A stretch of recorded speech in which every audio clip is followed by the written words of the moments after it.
The ideology that I'm going to give away for free today is definitely going to add a lot to your profile. So do pay attention and try to understand the thinking process behind it.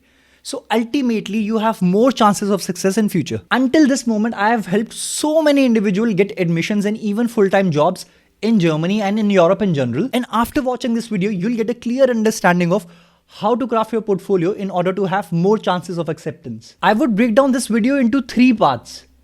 Contents of the portfolio, which is very much important, the design thinking involved, and of course, some references so you can understand things in a better manner. Let's talk about what needs to be there in a portfolio. First of all, you have introduction, then comes your academic work, then comes your professional work, and of course, after that comes the miscellaneous part, which could be photography or sketching. And in initial pages, you have to make sure that you are adding cover page, CV, contents, entire portfolio projects that is clearly stated in the contents page. CV is important so the viewer has it handy and it's easier for them to look at your experiences without opening your detailed portrait resume. So this is very much important. Apart from that, in content page, there needs to be everything that is already a crisp form of what you see in the portfolio. So here it's important for you to highlight the project typology so they understand within 5 seconds that, okay, what kind of projects do you have already done so far? Is it residential? Is it institutional? Is it medical building or what is it? Then comes our academic pages, then professional work and miscellaneous. There might be a possibility that you have to put professional work first and academic later, especially for individuals who have a lot of experience. Otherwise, I'll suggest to keep academic work first, as it's always nicer to have academic first because that is directly your work and adds more to the credibility of your portfolio. Frankly, there are many ways to approach a portfolio, but this one is the one that I suggest you to stick to. It could be a multiple of 5 pages or multiple of 4 pages. So even if you have one project of 4 pages, so basically you have 4 projects in 16 pages, then initial 4 pages would be your cover page, thank you page, your content page and CV, and the other 2 or 3 pages could be in the end, which are the miscellaneous. That could even be a multiple of 4. So ultimately you have 20 or 24 pages in a portfolio. And now important is that the first page being the render, showcasing the overview of your entire project. That's very much important for the viewer to understand the scale of the project. So keep that in mind that your scale is clear initially.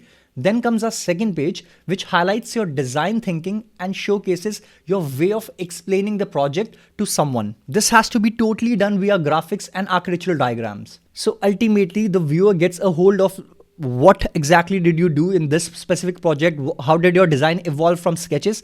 This is one of the most important pages as this builds the credibility of your work and it showcases your way of thinking. And then comes the third page where you could highlight your architectural drawing talent. It could be plans, it could be sections, which could be, for example, even a ground floor layout plan, a typical floor plan, could be a section as well. Fully detailed one, which showcases that you have drafting knowledge and then you have top-notch post-production skills on top of your drafting. Talking about the skills, let's talk about the crux of the whole project, which would be the 4th page. This has to be the wow moment for the viewer, where they get to see the exploded diagram, the most coolest graphic that you can have. And in this page, you need to make sure that you're highlighting your 3D making skills, your post-production skills all together as a whole, which also showcases that you know Illustrator, Photoshop, and presentation all together as a complete package. The same ideology could be transferred when you are showcasing other projects or even professional projects. Just make sure that you do not repeat the type of drawing in every project. So for example, if you have showcased the ground floor layout plan in other projects, you have to just take care that you're probably showcasing, for example, say roof plan. This is very crucial that you are able to showcase your work in such a manner that you can still deliver the entire project overview to the viewer while making sure that you already are slipping in the different kind of graphics that are there every time, so they always see something new. And ultimately, for a professional person, it isn't hard to look at a folio and judge whether it's outsourced or is it real, or even the work is of that individual or not. So keep that in mind and kindly pay a lot of attention when you're doing such things. Therefore, while showcasing all the pages, do take care of the storytelling, as that is very, very crucial. Because I've seen many individuals do these mistakes where they have really good work, like really, really good work, amazing work samples, but their presentation is not up to the mark. And that kills the entire portfolio and entire application. So please also focus on that, as presenting something is anyway a different skill, hai na? So be patient and review it nicely, calmly. And my advice to you would be to sketch all the pages beforehand so you already see the overview of how your portfolio is looking like. So it could be like 20 pages and you have 20 sketches ready altogether. It could be even like draft sketches, so you know, okay, this is my portfolio. Also make sure that you have included all kind of drawings, so you have 5 to 10 projects and not like 10 renders, because that kills the credibility of your portfolio, as this is architecture portfolio and you're not applying to a rendering company for a job. So please keep that in mind. As many South Asian portfolios have this problem, that this specific problem or this specific hiccup, that they have so many renders, and EU generally, you don't have to have a portfolio which has too many renders, but rather keep it very minimal. The definition of minimal is different for different people.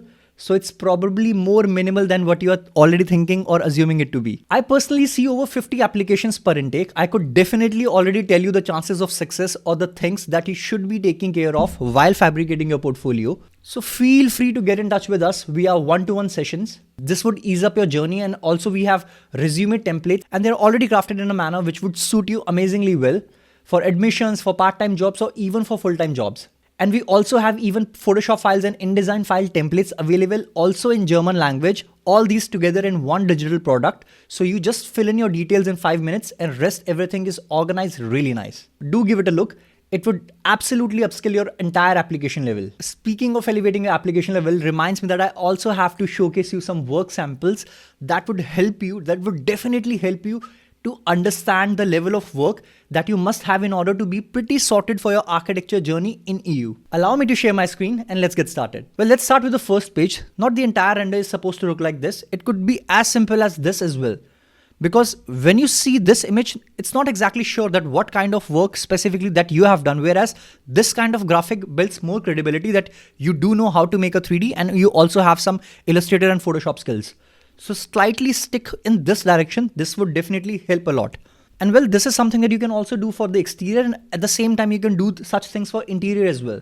And when it comes to showcasing your concept, it could be as simple as this, where you are highlighting the in-between spaces and the entire page is left blank. And then it could be something where you're highlighting the green area that is originating in your specific site, or it could be the way you showcase the different blocks, or it could be showcasing the views that are available from your specific building or any specific thing that you're doing in the facade which you want to highlight. All these things would be important if you highlight them in the concept diagrams. Let's quickly also talk about the site plan. It could be as simple as this: minimal colors. Even if you see these greens, they are very minimal. At the same time, you're having entry and exit arrows. Or it could be as simple as this, where you're showcasing, okay, this is the building that we're talking about. Rest everything is in white. You're even adding neighboring building shadows. It's pretty evident that whenever we are working with multiple layers, it adds to the depth of the drawing. So kindly take care of that. And something similar you can also do in the floor plan, which would mean everything else could be as minimal as possible, whereas your floor plan or the circulation area could have some color where you are showcasing the movement, or you're just highlighting the main functions, and that would be more than enough. You don't have to fill these things with extreme dark colors. This is another good example where we are showcasing the in-between space as a different color, whereas everything else is in white. You could also come up with a color theme that would be there in your portfolio, which would mean that if your floor plan is having some kind of shades of red or orange, you can kind of complement that in your sections as well, and even in the elevations. They do not need to have full-fledged, fully rendered elevations. It could be as simple as that, and all together as a whole. This is very much important for any professor or employer as well, that you're able to showcase the entire project with one theme, with one color theme. So they clearly understand that, okay, even during the construction phase, or even during the design process, or even in competitions, you're able to showcase everything in a similar manner. And when it comes to drawings, you don't have to showcase fully detailed drawings that would probably not be visible in your 225 MB PDF. So rather keep it very abstract, and then probably as a blow up, you can still add a 2D detail that you specifically have done for this project. And at the same time, if someone is kind of zooming in, this also really helps a lot while even giving interviews in future, that you're able to zoom in and showcase the depth of the drawing. And that could be done in this manner as well, that everything is quite abstract. At the same time, the quality remains. So this is something as well that you should be focusing on, which makes sure that you do handle the entire Photoshop file with different layers, or it could be even Illustrator file, while showcasing overall a nice quality of graphic. The elevations could be as simple as this, whereas you can have these sections in the same manner as well, where absolutely everything is extreme white and you are just showcasing people in a different color. It altogether gives a different feeling and makes the graphic look very subtle and very simple. And for the fourth page, you can just showcase something like this, where you're cutting your building from any part, or it could be an axonometric diagram showcasing that you do know how to make a 3D. Or it could be something like this, where you're just highlighting on your building and then you have a separate blow up right next to it, which showcases that, okay, this is the part that I'm highlighting in this specific building. So it could even be that this image was a part of this diagram and we show it as a blow up right next to it. I think this is very much important for any individual to understand, that we have to always keep the graphics very simple and very subtle, so it's easier for the other person to understand. So they also understand that they would be able to tune you into their specific working style. This is very much important. And once they understand that they can tune you in their style, it would be possible for them as well to let you go with the colors or go with the directionality after this. But in the beginning, everybody wants to see a profile which they are able to tune in as per their standards. And in terms of academics, it's very much important that they see your work and understand that, okay, you would be able to elevate the application level or probably the work level of your specific university or your specific desired university. And of course, for any applicant, it's important to highlight that you would be able to integrate well in that working style while making sure that you have top-notch post-production skills. All the very best. Please go back in the video and go through the graphic very slowly and try to understand the level of depth that is there and try to have the same or even better graphic in your portfolio. I really hope you liked the video and got a decent idea what needs to be done. And definitely get in touch with us if you want to increase your chances of success. And if you find this content meaningful, definitely like the video and subscribe to our channel, and see you next time.